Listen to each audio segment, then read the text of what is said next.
The book of Job, chapter 33. But please, Job, hear my speech and listen to all my words. Now I open my mouth. My tongue speaks in my mouth. My words come from my upright heart.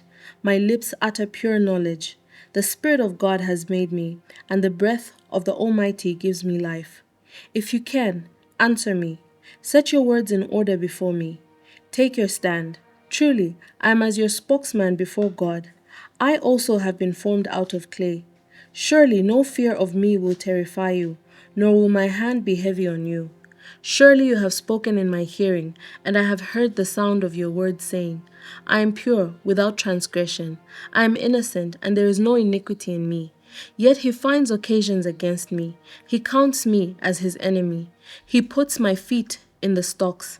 He watches all my paths. Look, in this you are not righteous. I will answer you, for God is greater than man. Why do you contend with him? For he does not give an accounting of any of his words. For God may speak in one way, or in another, yet man does not perceive it. In a dream, in a vision of the night, when deep sleep falls upon men, while slumbering on their beds.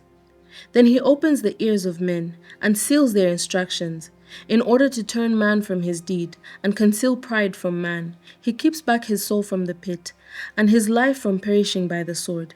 Man is also chastened with pain on his bed, and with strong pain in many of his bones, so that his life abhors bread, and his soul succulent food. His flesh wastes away from sight, and his bones stick out which once were not seen. Yes, his soul draws near the pit, and his life to the executioners. If there is a messenger for him, a mediator, one among 1,000, to show man his uprightness, then he is gracious to him, and says, Deliver him from going down to the pit. I have found a ransom. His flesh shall be young like a child's. He shall return to the days of his youth. He shall pray to God, and he will delight in him. He shall see his face with joy, for he restores to man his righteousness. Then he looks at men and says, I have sinned and perverted what was right, and it did not profit me.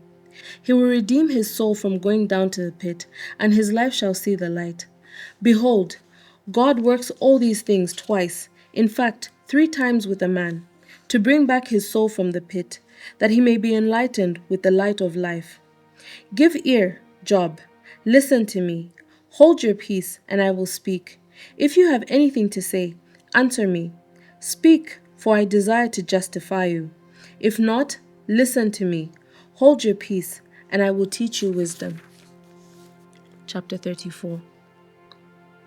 Elihu further answered and said, Hear my words, you wise men. Give ear to me, you who have knowledge, for the ear tests words, as the palate tastes food. Let us choose justice for ourselves. Let us know among ourselves what is good. For Job has said, I am righteous, but God has taken away my justice. Should I lie concerning my right? My wound is incurable, though I am without transgression. What man is like Job, who drinks scorn like water, who goes in company with the workers of iniquity, and walks with wicked men? For he has said, It profits a man nothing, that he should delight in God. Therefore, listen to me, you men of understanding. Far be it from God to do wickedness, and from the Almighty to commit iniquity. For he repays man according to his work, and makes man to find a reward according to his way. Surely God will never do wickedly, nor will the Almighty pervert justice. Who gave him charge over the earth, or who appointed him over the whole world? If he should set his heart on it, if he should gather to himself his spirit and his breath, all flesh would perish together, and man would return to dust.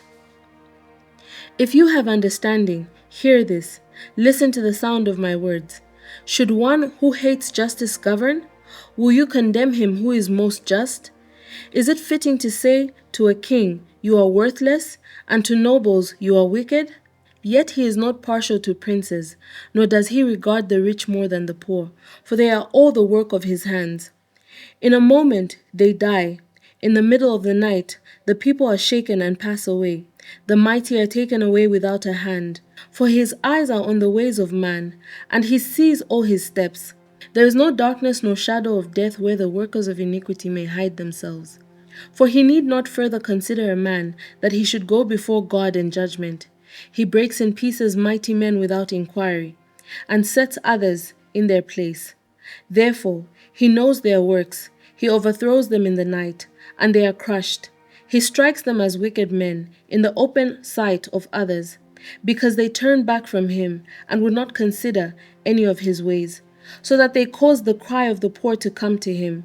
For he hears the cry of the afflicted. When he gives quietness, who then can make trouble? And when he hides his face, who then can see him, whether it is against a nation or a man alone? That the hypocrite should not reign, lest the people be ensnared. For has anyone said to God, I have borne chastening, I will offend no more. Teach me what I do not see. If I have done iniquity, I will do no more. Should he repay it according to your terms, just because you disavow it? You must choose, and not I. Therefore, speak what you know. Men of understanding say to me, wise men who listen to me, Job speaks without knowledge, his words are without wisdom. Oh, that Job were tried to the utmost, because his answers are like those of wicked men. For he adds rebellion to his sin. He claps his hands among us and multiplies his words against God. Chapter 35. Moreover, Elihu answered and said, Do you think this is right? Do you say my righteousness is more than God's? For you say, what advantage will it be to you? What profit shall I have more than if I had sinned? I will answer you, and your companion with you. Look at the heavens and see, and behold the clouds. They are higher than you. If you sin, what do you accomplish against him? Or if your transgressions are multiplied, what do you do to him? If you are righteous, what do you give him? Or what does he receive from your hand? Your wickedness affects a man such as you, and your righteousness a son of man. Because of the multitude of oppressions they cry out. They cry out for help because of the arm of the mighty.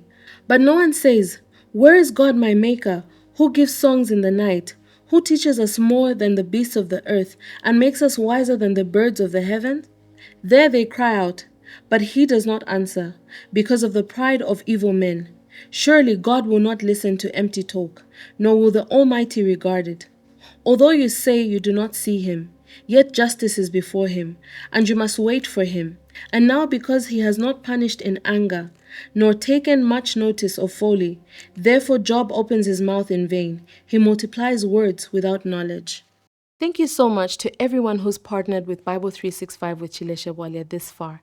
If you would like to partner with us, please reach out using the contact details on your screen. God bless you. Shalom, shalom.